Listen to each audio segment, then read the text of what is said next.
Welcome to this podcast for Brighton School of Business and Management students studying for the HND Level 5 courses. Section 1.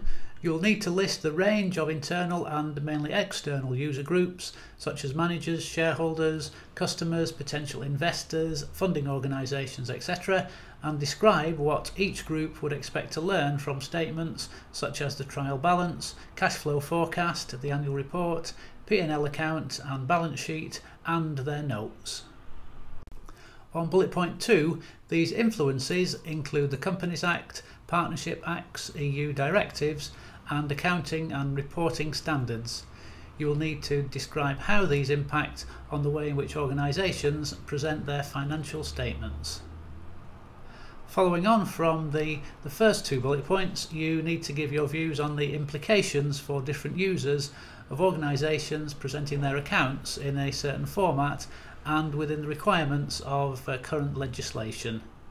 For example, is the information given as useful for suppliers assessing the financial health of the organisation, who is their customer, as it is for shareholders evaluating the longer term potential of their investment? On bullet point 4, you would need to explain briefly how accounting standards, which are usually not legally binding but are advisory and accepted as best practice which organisations are expected to follow, how these accounting standards respond to and support existing legislation such as the Companies Acts. Section 2, bullet point 1, you will need to prepare a trial balance for at least a sole trader, a partnership and a limited company, and from a range of business sectors such as retail, manufacturing and leisure. Bullet point 2, you will have learned about this from your study materials and you can supplement your knowledge by searching on Google using the phrase incomplete records plus prepare accounts, and also check the pages in the websites recommended at the end of this podcast.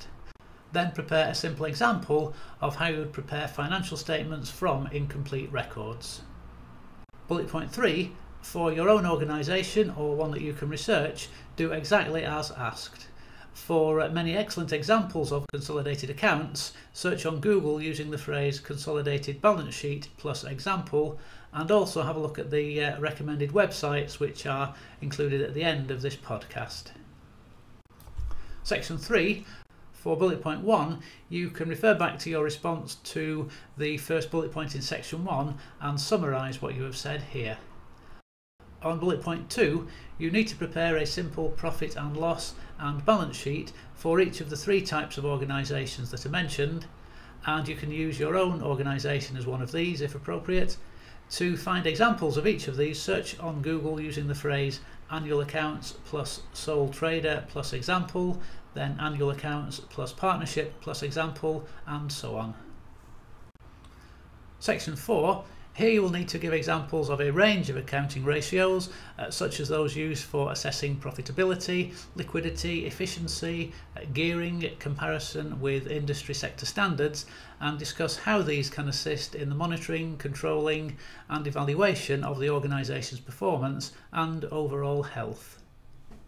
For bullet point 2, the best way to respond to this is to prepare an actual report, ideally for a suitably complex area of your own organisation or the organisation as a whole, or by using an organisation that you can research. If you need to select an external organisation, then select a well-known one that has substantial financial information publicly available, such as BA, Lenovo, Apple, BT, Reliance or Mobil Oil. Finally, here are some websites you should find useful in preparing this assignment. If you need any further guidance or assistance with your assignment, please contact your tutor.